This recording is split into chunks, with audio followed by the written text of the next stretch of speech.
Assalamualaikum warahmatullahi wabarakatuh. Bismillahirrahmanirrahim. Rabbi shrah li sadri wa yassir li amri wahlul 'uqdatam min lisani yafqahu qawli. Allahumma shalli wa sallim wa barik ala sayyidina Maulana Muhammadin wa ala alihi washabihi ajmain. Nama ba'du. Ada ayat, saya pernah cerita sering itu di Mahatali di Sarang. Bedanya Basal dengan Mbah Mun. Jadi itu kayak jadi penelitian tersendiri. Sama-sama dididik Mbah Zubair, sing Mbah Mun gampang nyepuro, sing Basal itu ndak. Kalau ditaklid santi Sarang itu dalilnya piye, Gus? Nak dalil sing nyepuro ketoke gampang. Artinya kiai khasnya kan gampang nyepuro, tapi nak dalilnya nyepuro itu apa? Jadi serotok kangelan golekno dalil sinten? Basal nih. Ternyata teori yang dipakai Basal ini setelah kula kaji, dia sengaja memang. Kula niku ini kenangan saya neliti tafsir. Setiap mau surat Baroah mesti eling Basal. Di surat Baroah itu ada teori dan itu pasti benar. Ketika Rasulullah SAW badhe perang gitu ya, zaman itu sering perang ya karena musuhnya juga menyerang kita. Niku reaksi itu pakai teori matematika, pakai teori baku. Orang yang berpikir Rasulullah nggak boleh sendiri berangkat perang pasti tidak minta pamit, karena tidak akan membiarkan Rasulullah ke medan laga sendiri. Maka nali ahli Madinah wa man hawalahum minal a'rab ayatakhallafu ar-rasulillah wa la yarhubu bi anfusihim an-nafsi sak terusin. Sehingga Quran itu pakai teori sederhana. Tapi kalau orang itu munafik pasti berpikir ben Muhammad berangkat dhewe kok enak. Aku nang omah wae lah ben Muhammad urusane Muhammad. Orang munafik itu secara lahir itu mukmin. Sehingga Allah ketika orang munafik pamit, ya Rasulullah saya ini punya keluarga, syaghalatna amwaluna wa ahluna fastaghfir lana. Orang munafik itu pinter. Kita punya keluarga ya Rasulullah, punya harta. Tolong diberi izin untuk tidak ikut perang karena syaghalatna amwaluna wa ahluna fastaghfir lana. Mereka sopan minta maaf. Kanjeng Nabi karena orang baik, kira-kira sing dinut Mbah Mun, ya ora apa-apa, nak sibuk keluarga ya ora apa-apa. Tapi Allah enggak terima. Allah terus bikin satu kaidah. La yasta'dzinukal ladzina yu'minuna billahi wal yaumil akhir. Wong sing mentale iman pasti gak pamit. Mergo ora rido Kanjeng Nabi perang dhewean ra diwangi. Terus sing pamit mesti innama yasta'dzinukal ladzina la yu'minuna billah. Angger sing pamit berarti ora iman. Ya sudah terus. Jadi akhirnya jadi ana acara alumni kok amen pomat pamit. Berarti dhisikno manggunge timbang masaye ngono kira-kira. Niki mboten nyindir niki fakta nih, maksudnya ini cerita wae. Jadi semenjak niku kula niku ora jenis wong pamit. Nah, be wong sepuh lho niki cerita. Nak sing ngundang terus niki mboten nyindir ke cerita ilmiah mawon, cerita membaca, baru kayak membaca. Jadi kaidahnya di surat Baroah itu jelas. Orang yang punya iman terhadap Allah dan Rasul atau kepada Allah dan Rasul, mungkin digugat ahli bahasa Indonesia alatut tak dia terhadap apa kepada ya ribet. Kalau nurian sering nerjemah kalian Profesor Zaini nggak sering debat. Kalau ngenjang insya Allah ketemu beberapa ahli tafsir nggak sering debat. Qul huwallahu ahad itu katakan bahwa Tuhan itu satu. Orang sing debat lo iman tuh nggak cukup dengan katakan tapi harus yakini. Mereka iman itu tasdik. Akhirnya diterjemah yakinilah bahwa Allah itu satu. Loh, ora iso ngukumi wong Islam nak wis nglafatno anutku bisa daten ati ku nomor loro. Du bebat ngoten teng ruang sidang tenggene lajeng debat sisi tok menikatakan sisi tok meyakini. Akhirnya ana sing rodok pecundang, katakan dan yakini bahwa Tuhan itu satu. Sing ahli kamus gak terima, mana ada di kamus kul tu katakan dan yakini. Tapi debatnya betah mergi digaji nak teng Kemenak niku.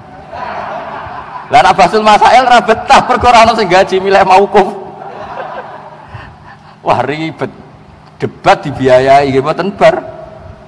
Akhirnya kita terjemahan ono sing katakan, ono sing yakini, ono sing embos lah. Nah kalau cerita. Jadi Quran nak ndelok teori niku yang seperti Basal gitu dalile niku. Orang mukmin itu pasti nganggap dirinya itu tidak penting dibanding dirinya Rasulullah Shallallahu Alaihi Wasallam. Itu disebut wala yarghabu bi anfusihim an nafsi. Sehingga ketika Rasulullah perang Badar dan beberapa peristiwa ketika Nabi, orang-orang yang di rumah itu pahalanya sama dengan kita yang ikut, karena mereka sebetulnya ada ridho nggak ikut saya. Tapi gara-gara habasahumul udzur, mereka punya udzur gak datang ke sini. Tapi cara berpikir kalau boleh dibahasakan, cara berpikir Tuhan kalau boleh dibahasakan, ini istilah dalam mantek niku musyakalah lah. Ngono sampean bantah pangeran kok mikir yo ribet. Karena sampean ngono ya ora tau ngaji ning matolek di Quran tuh boleh begitu ya khadi'una wa huwa khadi'uhum. Kok nanti Quran mbok debat, mosok Allah nipu. Wa makaru wa makara wa ribet. Makanya penting juga belajar balaghah karena di Quran mau tidak mau harus ada analisis ini jenis apa.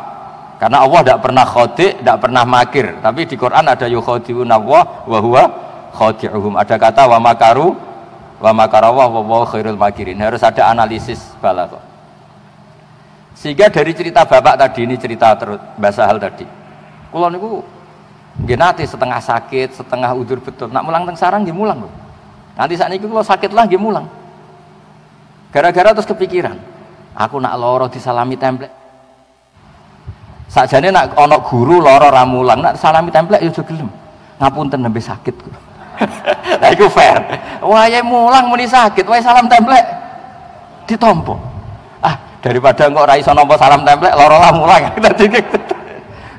Jadi itu memang apa ya, satu ilmu, satu pelajaran. Kulo terkenal termasuk Ki Nom sing mucal terus nganti sakniki. Meskipun badhe sowan mriki nggih wayahe mulang gitu temu mucal riyen. Mergo wau sering kula lara ngoten nggih wonten mawon tamu sing salam templek 1.200. Kadang-kadang nggih kula umumno nembe sakit sedang enggak berfungsi secara agama. Kiai nek lara kan gak iso mulang. Nek iso mulang kudune gak berhak nampa servis kan. Sakjane ini cerita sakjane nek.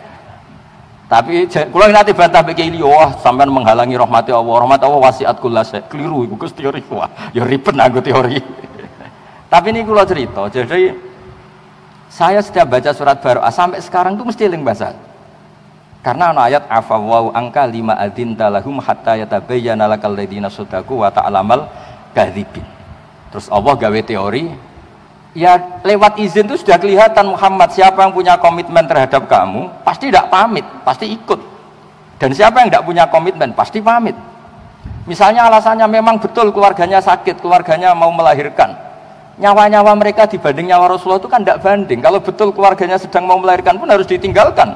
Karena tidak ada orang sebanding dengan Rasulullah Shallallahu Alaihi Wasallam. Jelas itu la yu'minu ahadukum hatta akuna ahabba ilaihi min semua sampai samin waladihi wa waladihi sampai wanasi ajmain. Dan itu artinya cara pikirannya bahasa hal kiai yang pamit tadi berarti nganggep manggung lebih penting timbang nekani kholi gurune.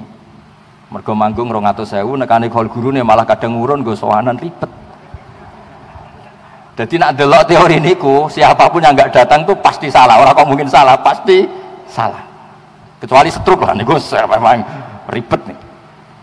Jadi itu ceritanya bapak, kulo kenang terus. Pas niku karena kebetulan sowane bareng bapak. Bapak tapi posisi masih santri. Orang ini yang sowan tuh kiai. Ngapunten yai terus gini-gini. Terus jawabnya basal kita deh. Apa sing do teko gak duwe uzur. Dan gara-gara ilmu itu juga menjadi pengetahuan bahwa yang sedang teko santai-santai ini jangan kira ini pengangguran semua. Loh justru ini keangkuhan, sing ora teko alasane udzuru keangkuhan. Apa angkuhnya? Berarti nganggep sing teko wong nganggur. Sampean tersinggung enggak darani teko wong nganggur? Tersinggung kan? Jadi ini pentingnya ilmu. Terus kedua kalau tak cerita sedikit tadi mukadimah Mbah Muat pentingnya baca. Dulu saya itu ya umumnya orang kalau baca ayat kulu wasrobu itu ya kayak biasa lah. Tapi semenjak saya ngaji usul fikih, ngaji tafsir, kekuatan kata kulu wasrobu ini luar biasa. Karena kalau kita maknani kulu makanlah, minumlah, mbok ora usah dikongkon lah wong ya kepengin mangan, kepengin ngombe. Tapi setelah kita mengkaji secara serius bahwa manusia itu kalau nggak makan tuh mati, dan untuk bisa hidup harus makan. Maka kata kulu itu kualitasnya adalah pertahankan hidup kamu. Entah kamu katakan mimbabi itlaqil ba'di wa iradatil kul atau apa, tapi itu jadi kualitas. Lah khusus untuk Rasulullah Shallallahu Alaihi Wasallam itu kalau dahar itu di depan umum, bahkan Nabi kalau dahar itu di teras, masyhur itu di luar rumah. Sampai ada orang nakal lewat, hadzal ladzi yas'umu annahu nabiyyun ya'kulu kama ya'kulul abdu. Ini tuh orang yang ngeklaim dirinya nabi, kalau makan kayak budak. Karena nabi kalau makan itu enggak umumnya pria Arab. Memang sengaja gaya abd, gaya budak. Dan Nabi jawabnya rileks, wa ayu abdin a'badu minni, siapa budak yang melebihi baiknya saya sebagai budak? Maksud Nabi Abdullah. Tapi setelah saya baca di tafsir yang wa ma arsalna qablaka minal mursalin illa innahum la ya'kuluna ta'ama wa yamshuna fil aswaq itu nafyun lil uluhiyah. Jadi Nabi itu sudah trauma karena beliau jadi Nabi setelah Nabi Isa.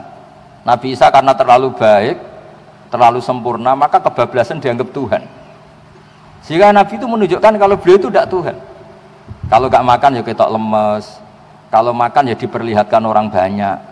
Jika Nabi itu bangga ngendikan saya ini orang paling atqakum wa akhsyakum. Tapi kata Nabi wa ana uftir, wa ana asum wa ana uftir, wa atazawwajun nisa, kata Nabi. Saya juga wa ana akumu wa anum, saya juga qiyamul lail tapi juga tidur wa anamu.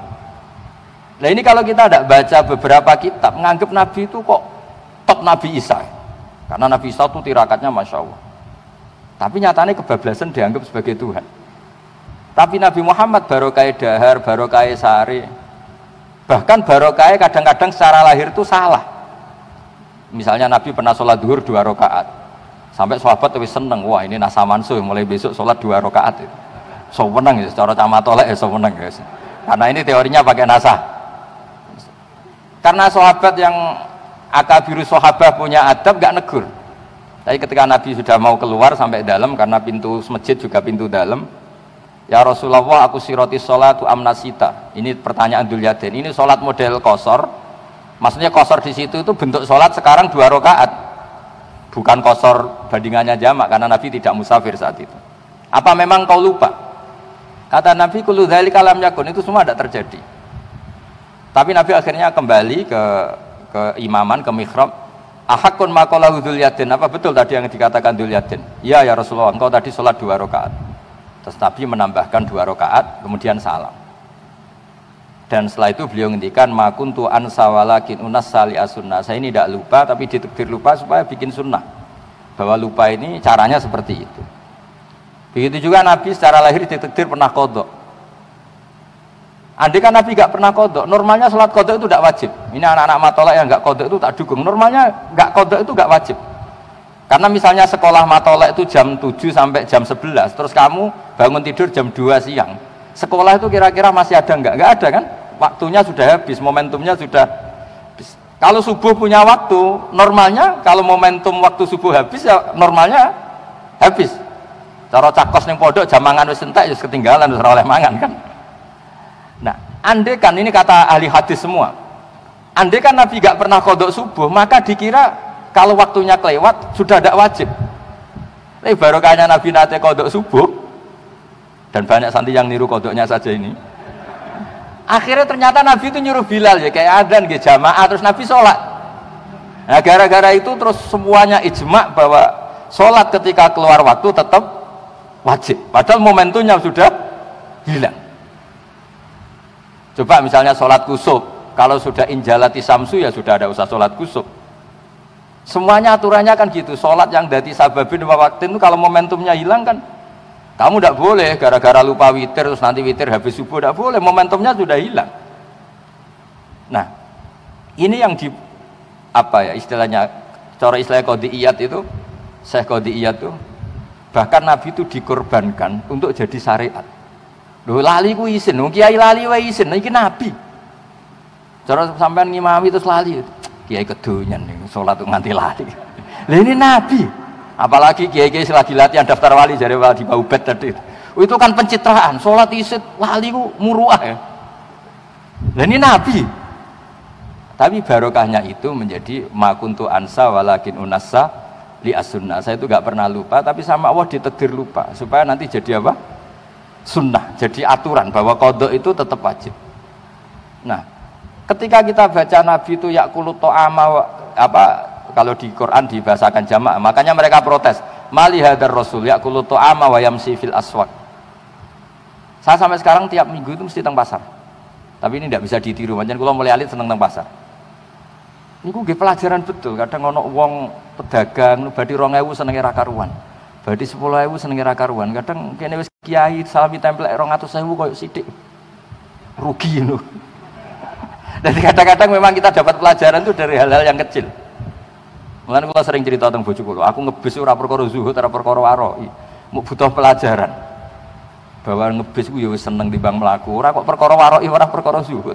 Kula mboten nate zuhud, ora pernah waroi. Kula nu seneng ilmu. Jadi menurut saya itu ilmu itu segala-galanya. Di nak teng pasar ana wong payu 10.000 seneng terus syukur kula kadang isin. Kula niku wis kiai, dianggap kiai top lah kamu. Sing salam tempel iku mulai 50.000 sampai 1 juta sampai 2 juta pun kathah. Tapi apa ra syukur pas 50.000 yo isin. Eling bakul pasar mau. Jadi dan itu Rasulullah sampai sepuh itu gitu. Beliau ketika sudah mengalami mafatih ya, semuanya mafatih lah, sudah mengalami Fathu Mekah. Itu kalau daharu ku tok suweneng. Karena ya daharu ngenteni lesu banget. Makanya masyhur itu beliau sama raja Mesir dikasih, diantaranya dikasih Maria, itu yang diantara yang dikembalikan itu dokter. Kata raja, kenapa engkau disuruh kembali? Muhammad ya masih jangkar ya dia, karena dia ada Muslim. Muhammad itu nggak pernah sakit. Ini karena utusannya raja yang tidak Islam tapi simpati. Kenapa? Terus Nabi ditanya, kenapa engkau tidak pernah sakit? Kita ini komunitas kaum yang tidak makan kalau nggak lapar, dan kalau sudah makan nggak sampai kenyang. Barokahnya itu Nabi nggak pernah sakit. Sehingga ini cerita-cerita saya tidak tahu detailnya, tapi yang jelas kalau di buku-buku memang Raja Mesir itu, Raja Iskandariyah dulu istilahnya, itu tidak Islam ya, tapi saya tidak tahu terusannya, tapi masyhurnya begitu. Terus ketiga ini terakhir, contoh terakhir tentang pentingnya baca. Saya punya kitab Ithaf, sarahnya Ihya. Mbah Mun tuh begitu bangga dengan kitab Ithaf ini. Karena beliau sering cerita sanadnya sampai, karena sanad Mbah Sahal nanti sama. Dulu Mbah Su'aib juga pernah ngaji di sini di Mbah Murtado dulu. Terus Mbahnya Mbah Mun, Mbah Su'aib itu dulu yang ngajinya di sini di Mbah Murtado. Itu beliau cerita kitab Ithaf ini kembali ke Nabi Isa tadi. Karena hadil ummah kata kitab Ithaf, umat ini akan terjaga tidak mengalami kayak yang dialami umatnya Nabi Isa. Gara-gara apa ya? Gara-gara sholawat Allahumma sholli ala Muhammad. Kalau di NU ya Allahumma sholli ala Sayyidina Muhammad.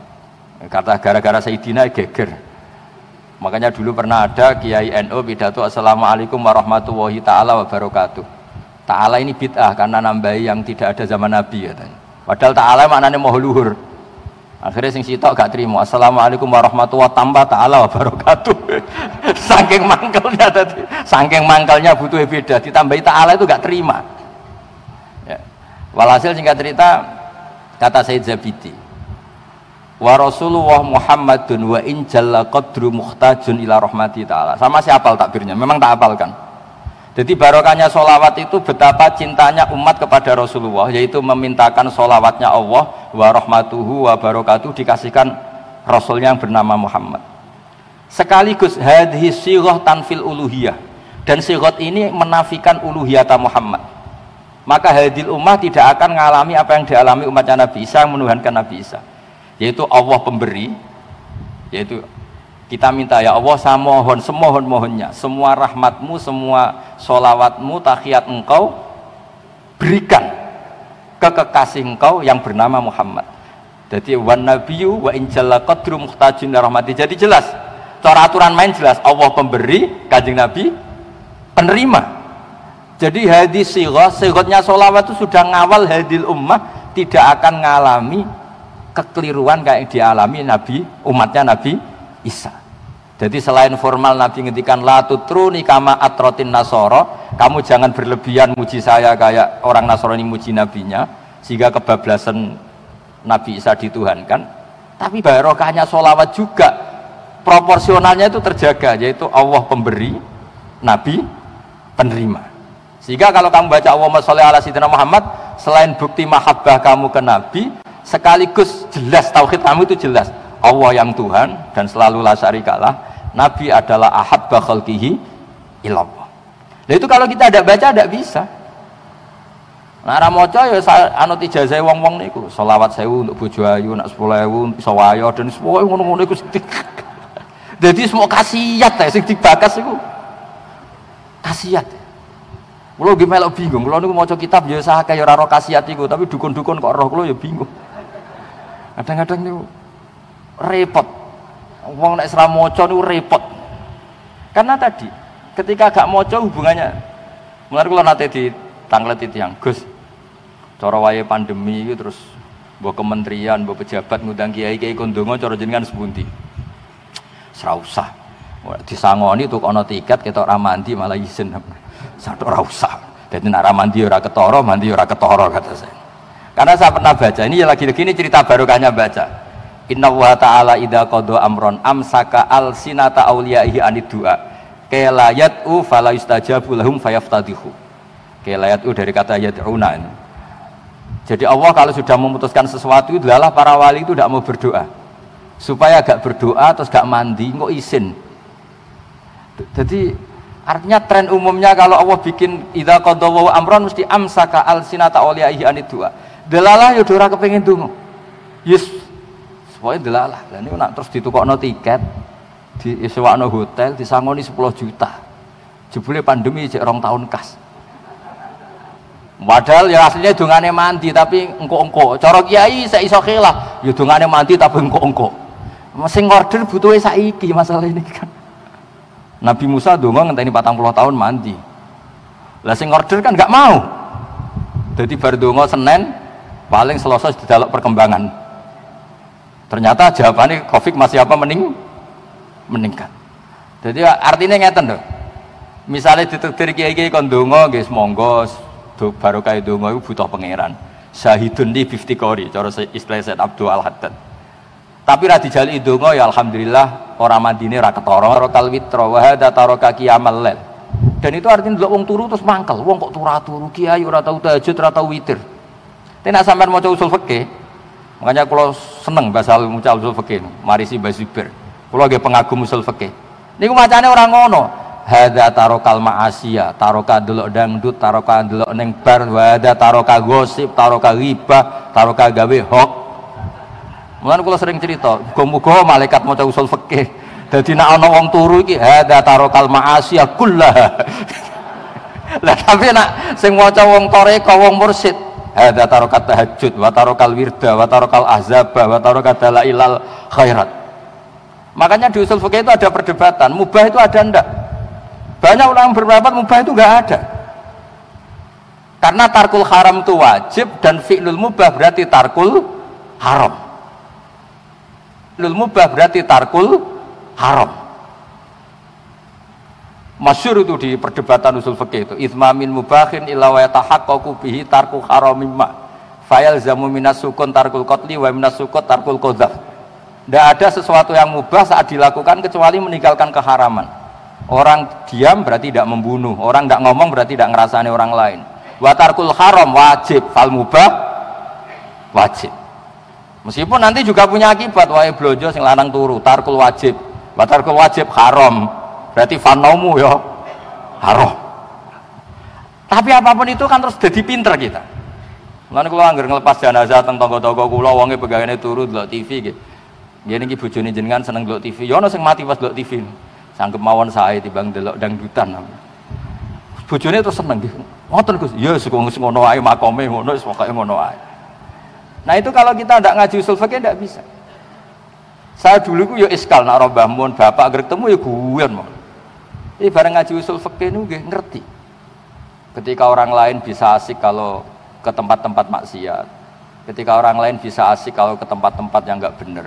Kiai-kiai mau guyon ketemu kancane gejlok-gejlokan. Bakas zaman melarate, zaman sekolah ramunggah, semacam-macam lah, ono sing mardut, ono mesti dadi kiai itu teng daerah-daerah Solo 3 ada cerita, lho kowe dhisik sekolah atau munggah kok dadi kiai. Wah, teng mriki mayoritas non muslim, kula ngene iki kepinteran.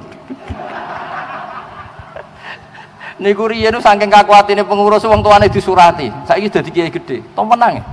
Lho kowe wong tuamu disurati kok tenang ae. Tenang Gus, Bapak gak bisa baca. Dadi kok terus saya sudah dadi kiai. Nek ora ketemu wis guyon nek. Nah, tapi ketika seseorang ini guyon, cara usul fikih itu disebut hada tarokal ma'asiyah. Makanya Dewi Mbah Mun, wong iku kudu delok wasiate Nabi Ibrahim. Itu wasiat yang ketiga, waladzatun fi ghairi muharramin. Orang harus menikmati sesuatu yang asik asal tidak haram. Makanya Mbah Mun harus santri tirakat itu ora usah tirakat, sementing gak maksiat. Jadi santri-santri, aduh maksiat Mbah, tapi tirakatlah Mbah, tapi oleh maksiat. Ternyata ada maksiat tuh berat. Dan carane nglalekno nggih wau. Ana dangdutan kan delok ora, barokah turu tangi wis dangdutane bar.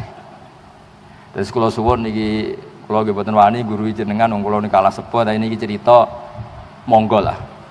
Baca, salah lagi baca. Jika nanti kualitas Quran kados kulu wasyrobu, seorang Rasulullah mau disifati wa ma arsalna qablaka minal mursalin illa innahum la yaquluna ta'ama wa yamsuna fil aswaq. Lho sampean kiai disifati ngono isin. Pak Yai iku penggaweane mangan kadang-kadang ning pasar wisen. Nah, ini seorang mursalin, orang yang terhormat. Quran kadang nyifati mursalin itu siapa? Orang-orang sing yaquluna ta'ama wa yamsuna. Itu kan kalau kita tidak baca pasti tidak tahu kualitas itu. Tapi kalau kita baca itu sebagai qiyad nafyur rububiyah wa isbatul nafsul uluhiyah wa isbatul ubudiyah, bahwa Pak ini rasul-rasul ini setelah tragedi Isa dituhankan. Maka salah satu melawan itu adalah kalau dahar di depan umum, kalau ke pasar ya di depan umum. Dengan demikian ada nafyur rububiyah. Nah tapi kalau kita baca itu terus ngerti, wah ayat ini luar biasa. Sehingga para kiai yang ketok dahar di depan umum, ketok guyon, ini luar biasa. Karena barokahnya itu terus masyarakat berani takok, berani komunikasi. Riyen Nabi itu kalau ngilangkan haibahnya, nanti wong takok itu urusan ranjang. Masyhur itu kan, Ja'at imra'atu Rifa'ah al-Quradi ila Rasulillah. Terus cerita, ya Rasulullah inna Rifa'ah tolakoni fabatta tolaki. Terus saya nikah sama Abdurrahman bin Zabir. Pokoknya kata ahli hadis di nama itu namanya Zabir bukan Zubair. Terus gimana? Aturidina antarji ila Rifa'ah? Iya ya Rasulullah. Kenapa? Abdurrahman bin Zabir wa inna ma ma'hum mislahid batis saub. Barang itu kiwir-kiwir. Iku ya wani. Maksudnya iki cerita. Dadi baru kayak kiai rada uraan ngono, ya wong wani takok. Mulane kula riyen akrab kalian Mbak Nafen iki penting merokokan. Kowe aja nyalah aku rokok lho, Hak. Justru nek rokok iku haram sing salah kowe ora aku. Kula kan bener rokok. Lah kok saged, Mbah? Lah iya nek haram ya dobong haram kok dibarno. Aku cek eling kok. Kowe iku darani rokok haram kok gak rokok. Mergo nek rokok iku haram ya diobong. Aku menangi ahli ini. Niki wonten Mbah Muat seksine, Mbah Muat dawuh nak haram ya dikurangi. Nek kira rokok berarti jumlah rokok 10 tetap 10. Tapi nak mbok rokok kan dikurang. Berarti sing rokok ngurangi haram. Jadi umpama rokok itu haram lah bener sing rokok jar. Aduh. Lho niku ki barokah gara-gara kiai sing rada-rada saenake cara zahir, tapi masyarakat bisa komunikasi. Kulo nu sering guyon, baru kayak guyon kulo sering di ketemu tiang teng pasar, Gus badhe sowan ra usah. Kowe apa takok Gus, anak kula niku metu darah kok ngluwahi ngeten-ngeten. Wis anak mekhet wis pokoke khetno 6 dina tapi 7 dina luwihane iku istikhadah. Ra usah sowan Gus, gak usah wis cukup. Jadi baru kayak rada-rada uraan itu ya penting. Imam Bukhari itu termasuk ngeritik Imam Malik meskipun tidak seangkatan, termasuk Imam Malik tuh kalau ngendikan ilmu tuh mandi dulu, minyakan, terus tabakhur, pokoknya sangat menghormati ilmu Imam Malik. Tapi resiko dari itu orang sowan tuh rapati wani. Tapi itu juga ditulis min fadhaili Malik karena beliau kalau ngendikan hadis mandi dulu terus, pokoknya luar biasa. Itu wali aneh Imam Bukhari. Imam Bukhari itu punya bab di kitab Bukhari namanya Kitabul Futyah fit Thariq. Bab memberi fatwa di jalan. Niku sing ditiru Mbah Zubair. Mbah nak cerita kula, Mbah Ber yo saenake. Wis kok kowe wis bener saenake. Mbah Ber saenake. Kadang ning dalan dijegat Mbah mengke bak tuku dalan teng niku mampir nggen kula yo. Digawe gampang ya sama Mbah Zubair. Rasulullah itu pernah badhe haji. Di perjalanan piyambake pas goncekno Fadl bin Abbas. Niku Ja'at imra'atun min Khus'am. Lah Fadl jenenge cah nom rawong ayu ya delok. Dadi mboten cah matolek tok mulai riyen wis rawong ayu delok. Masyhur ambek Nabi terus diwajahi ya disingkurno lah. Mergo delok imra'atun min Khus'am. Dan itu yang langsung takok, ya Rasulullah, inna faridhu tawwa ala ibadi adrokat abi syekhon kabiron wala istati wa yasbuta ala rakhilah afa akhudju anhu. Ketika fardu haji sudah datang, bapak kula pun sepuh, mboten saged haji. Mun sepuh sangat. Napa saged kula hajikan? Jawab Nabi, huji anhu, ya sudah kamu hajikan. Aro'aiti laukana ala abiki denun faqadaitihi. Andai kan bapak kamu punya utang ke kamu sahur, apakah itu cukup? Cukup ya Rasulullah, ya seperti itu. Fadenu wa ahaqqu bil qada. Barokahnya itu terus ada haji makdub. Intinya Imam Bukhari kata sare-sare itu rodok nyindir Imam Malik. Ngapain takoke kok sowan bareng? Nabi ku ditakoki wong ya pas ning dalan. Jadi monggo mawon sing khusuk nggih monggo ben ilmu iku wibawa. Nak sing boten khusuk nggih monggo pancen sedurunge ora khusuk. Lah sing khusuk nggih monggo nak menawa ben rapati ana wong takok dadi ra perlu mutolaah meneh. Dadi kadang-kadang mboten sing bener. Kalau di kanca khusuk tak takon apa khusuk? Wah, nak keluar ning dalan wong do takok ilmu ku ora cukup Gus. Niki mboten nyindir cerita. Tapi intinya itu semua pilihan itu monggo lah, asal KB itu demi tarbiyati umat Rasulullah Muhammad sallallahu alaihi wasallam. Jadi Imam Bukhari punya bab Kitabul Futya fit Thariq. Karena tadi imra'atun min khusam takok Nabi, nyuwun sewu pas Nabi dicegat. Pas tindakan itu dicegat. Ya Rasulullah, mergo dekne ku nangis. Waduh, Kanjeng Nabi haji koyo ngono nyenengno kok bapakku ora melok. Parani Nabi pas perjalanan haji. Sakjane bapak kula nggih kepengin haji, tapi niki pun sepuh la isbutu ala rakhilah. Mboten sowan. Nah, kula bolak-balik teng bis ditakoki hukum, teng pasar pandangan ditakoki, kadang dolanan mbek anak kula ditakoki. Lah kula sebagian ngoten-ngoten niku sing wibawa nggih monggo. Karena ilmu itu juga harus dijaga. Terus kaya Imam Malik niku wis top tenan Imam Malik niku wis nang ngendikan ilmu waduh top wae Imam Malik. Kula nggih setuju ngoten. Kadang wong yo nglamak tenan ya. Ketemu kiai ning dalan, "Ih, kok ning nggonku to?" Waduh. Tapi nak ceritane Mbah Mun Basuber niku biasa, ya ora tersinggung. Jadi kiai nggih macam-macam. Lah ini barokahnya baca ini kalau cerita, barokahnya baca kita bisa maklumi kiai yang pakai madzahirul jalal. Karena Allah piyambak kadang dengan madzahirul jalal semua enggak ada yang berani. Tapi kadang Allah piyambak dengan madzahirul jamal sehingga semua orang berani. Pengiran dibantah nggih biasa. Gara-gara pakai madzahirul jamal. Jadi ketika Allah pakai madzahirul jamal itu banyak yang berani bantah. Masyhur itu malaikat juga bantah. Atas alufia mayusitu fiha wasfikut dima. Nabi Ibrahim dia nanti bantah pengiran, tapi bantah saya karena madzahirul jamal. Manja, cara Jawa manja. Israel ketika datang ke Ibrahim, saya disuruh mencabut nyawa jenengan. Keliru kowe. Aku diutus pengiran tenan. Takokno pengiran. Aro'aita habiban yumitu habibah. Aku kekasih pengiran dipateni ini model apa? Masa orang yang gak keliru. Ya bantah. Karena pas itu yang muncul madzahirul jamal ini cara teori tasawuf. Ya wow bener Mbah Muat baru kayak moco. Kalau piyambak ya ora pati roh tapi semuanya moco. Akhirnya Israel matur, "Ya Allah ini logikanya gini. Aro'aita habiban yumitu habibah." Jawab Allah nggih santai. Pengiran ya pol pinter. Ibrahim kandhani. Aro'aita habiban yakrahu ayyalqa habibah. Terus akhirnya malaikat ngeten jari pangeran ngeten. Aro'aita habiban yakrahu ayyalqa habibah. Mosok kekasih ra siap ketemu sing dikasih. Naam faidan yes, oke nang ngono. Jadi apa ya? Ya lagi-lagi barokahnya baca. Jadi Allah kalau dengan madzahirul jamal itu ya ditakok nggih wani. Masyhur Nabi Musa nak dijazai pangeran itu nggih protes. Amalan napa Gusti paling top? Qul la ilaha illallah. Maksud kula sing khusus wah geruang gak saged. Yo bantah. Isra Mi'raj itu barokah madzahirul jamal. Nabi Musa ya wani. Irji ila rabbik fas'alhu takhfif. Mergo yang muncul madzahirul jamal. Tapi nanti di mahsyar itu Allah pakai madzahirul jalal. Wong rawani kabeh. Sampai nabi kabeh sing kekasih kon mikir wong liya ora gelem. Nafsi. Nah, Rasulullah juga kadang pakai madzahirul jamal. Ya sesuai kelasnya ya kan nabi makhluk nggih, pakai kelas makhluknya. Sahabat iki wani gojlok Nabi. Nggih kadang-kadang nggih Nabi nggih dibodohi. Masyhur jenenge Nuaiman senengane nek ana pedagang keliling njaluk. Ini Rasulullah sing ngersakno dahar bareng-bareng. Nabi nyongkone nggih ditraktir. Bareng bar. Lah niki sing bayar sapa? Nggih jenengan. Jadi dulu sahabat nggih masyhur itu Abdul bin Mas'ud itu sering ngakali Nabi. Teng dalam assalamualaikum mboten dijawab. Padahal piyambake teng pinggir pintu. Bareng Nabi mun kondur karena sudah salam 3 kali. Waalaikumsalam ya Rasulullah. Lu ke mau ning omah teng omah. Lah kenapa ora mbok jawabi? Tak jawab dengan salam pisan. Lah nek tak jawabi ping 3. Padahal artinya untung ping telu timbang tok asalame jenengan ping pisan.